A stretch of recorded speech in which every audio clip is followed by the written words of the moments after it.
Tis, tis, tis. That's bad. It is, Tobermory. I'm worried. Never knew when you weren't. What is it now? As I said, you're busy, I know, but stop thinking about your workshop and listen to this for a minute.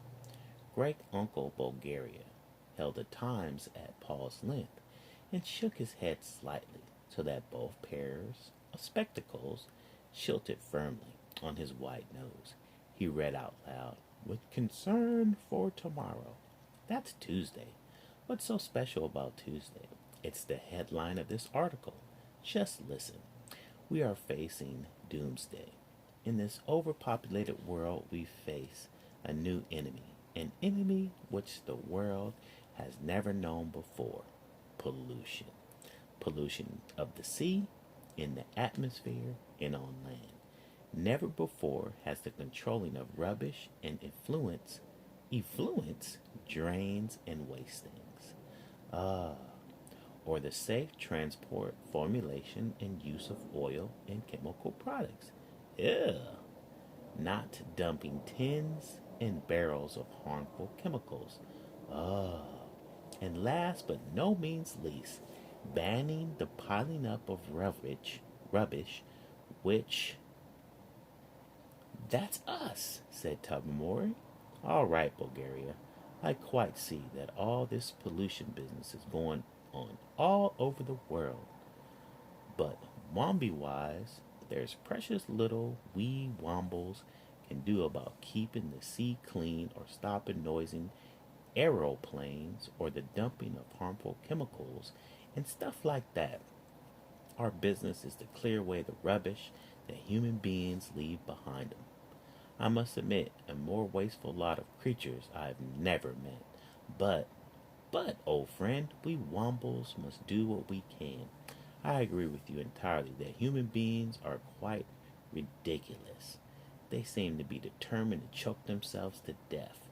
But it's up to us Wombles, as it always has been, to try and stop them. Doomsday is coming. Tobermory, unless we do something. Hold on, said Tobermory, who was used to Great Uncle Bulgaria working himself up into a state. We Wombles do more than our bit to stop pollution and all that rubbish. If you'll pardon the phrase, we don't live in their cities or towns.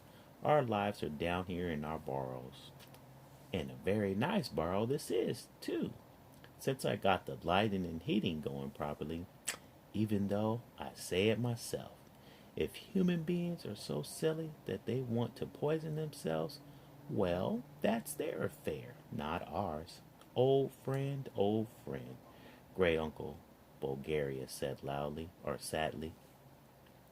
These silly human beings will take us with them. Already, Orinoco was falling fur. All kinds of itches and nasty case of diesel ball, not to mention loss of appetite.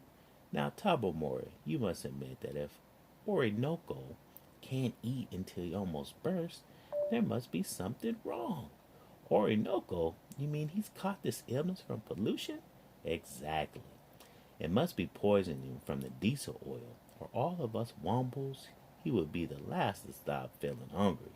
Oh dear. Oh So we must do more than our bit. We are all in deadly peril to save ourselves and all the living creatures. We must fight this enemy on the beaches, in the fields. I have made up my mind, Tobermory. We Wombles must redouble our efforts to make Britain, indeed the whole world, clean and beautiful again. Great Uncle Bulgaria heaved himself out of his rocking chair and pushed one paw into his Tartarian shawl, and his voice took on a deep, dramatic growl as he went on. Yes, we shall fight the enemy on the beaches, in the streets, and wherever they happen to be. We shall brook no defeat.